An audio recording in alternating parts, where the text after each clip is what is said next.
Alright football fans, stop scrolling because the transfer window has officially gone full chaos mode. We're talking Brighton shutting the door on Manchester United, Spurs trying to hijack Arsenal's Eberechi Eze dream, and Chelsea, yes, Chelsea pushing hard for Alejandro Garnacho. 3 massive stories, 3 fan bases on the brink, and enough drama to fuel a Netflix series. Strap in because this summer window is serving up pure madness. Hit like, smash subscribe, and let's go. Alright folks, grab your popcorn because the Manchester United transfer saga just hit another plot twist, and this one's got Brighton written all over it. So here's the deal. United's big midfield target, Carlos Baleba, the 21-year-old Cameroonian talent who's been catching eyes all summer. Well, he's officially out of reach. Why? Because Brighton have basically said, nice try, but he's not for sale. And when Brighton say that, you know they mean it. David Ornstein, yes, the transfer oracle himself, has revealed that United made their move, tested the waters, even got intermediaries involved. But Brighton stood firm, slapped down any talks, and hinted that if Baleba were to move, the price tag would be pushing £100 million. And let's be real, that's just not a check United are cutting right now. Now don't get me wrong, Baleba himself? He's interested. Old Trafford calls his name. Personal terms? No issue at all. But Brighton are crystal clear. They want him for at least another season. Translation: come back next summer with a fat wallet. And to be fair, United get it. They respect Brighton's stance. They still admire the kid, but let's not forget, he's only had 2 full Premier League campaigns. He's exciting, raw, but not quite the finished article yet. Meanwhile, United have already splashed on Matheus Cunha, Brian Mbeumo, and the rising star Benjamin Sesko. That's some serious investment in the attack, and they're not about to blow another £100 million on someone still developing. Fabrizio Romano even doubled down on the drama, tweeting, Manchester United made official contact. Brighton replied, no sale, straight to the point. And now United, they're off shopping for other midfield options. As for Brighton, they've already cashed in on João Pedro, Simon Adingra and Estupiñán, plus they loaned out Evan Ferguson to Roma. New faces are coming in. Coppola, Boscagli, Kostulas, De Kuyper. It's classic Brighton business. Buy low, sell high. But only when they want to. So yeah, Baleba to United, dead in the water this summer, but don't rule out a sequel next year.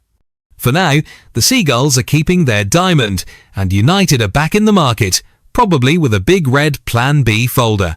Stay tuned, because if there's one thing United do best, it's drama.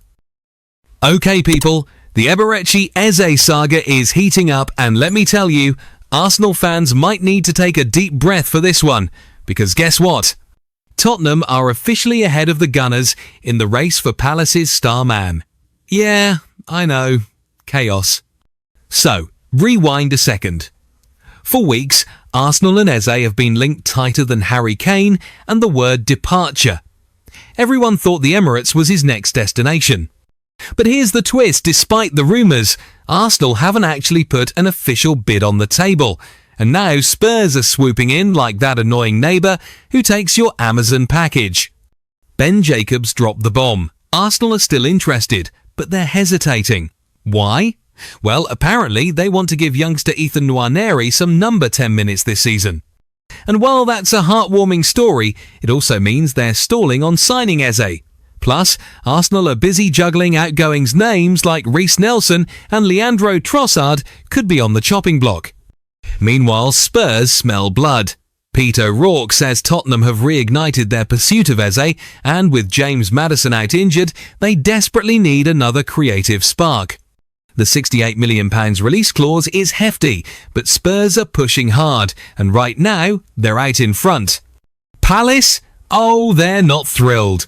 Oliver Glasner wants to keep his star boy, but the clock is ticking on that clause, and if Spurs slap down a serious offer, it's game on.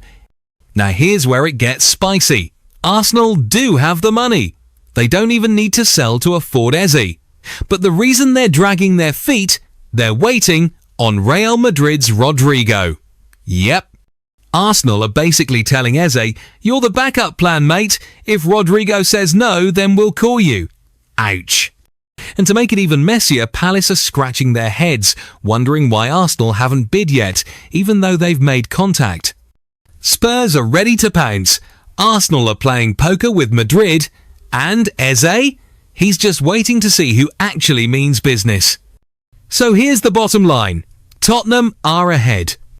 Arsenal have the budget, but they're rolling the dice on Rodrygo, and in the meantime, they risk watching Spurs swoop in and steal Eze right from under their noses. Classic Arsenal transfer window energy. Plenty of drama, plenty of hesitation, and Spurs lurking in the shadows. Buckle up, because deadline day might be carnage. Okay, hold on to your seats, because this transfer window just went full soap opera. Fabrizio Romano has dropped a bombshell. Alejandro Garnacho's move from Manchester United to Chelsea is, and I quote, very, very advanced. Yeah, you heard that right.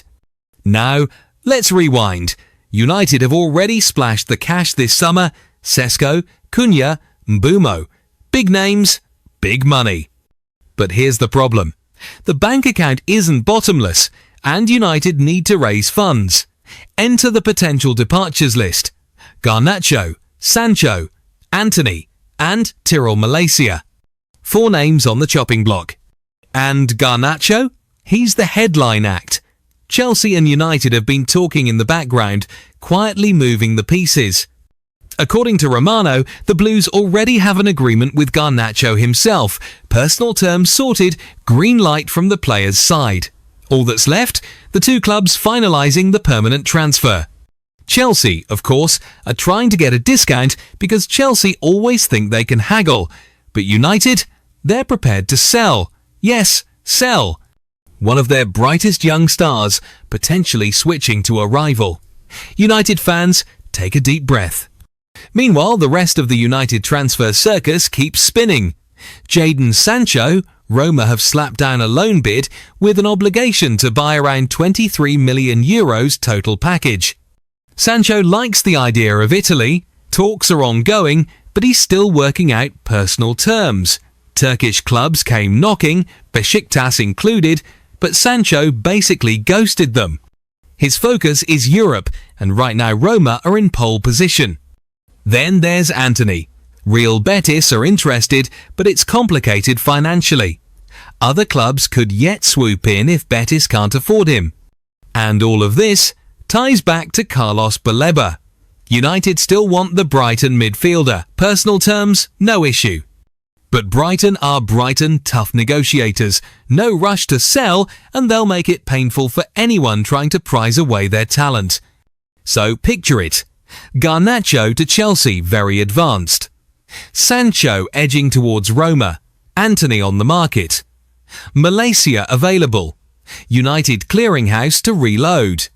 This window? It's chaos. And United are right in the middle of it, once again proving that when it comes to drama, Old Trafford never disappoints. And that's a wrap on today's transfer chaos. Baleba locked down at Brighton, Eze caught in a North London tug-of-war, and Garnacho on the brink of a shock move to Chelsea. Absolute madness. But hey, this window isn't done yet, not by a long shot. Deadline day is going to be pure carnage, so make sure you hit that like button, smash subscribe, and turn on notifications so you don't miss the next twist in this roller coaster. Until then, stay tuned, stay hyped, and I'll catch you in the next one. Peace!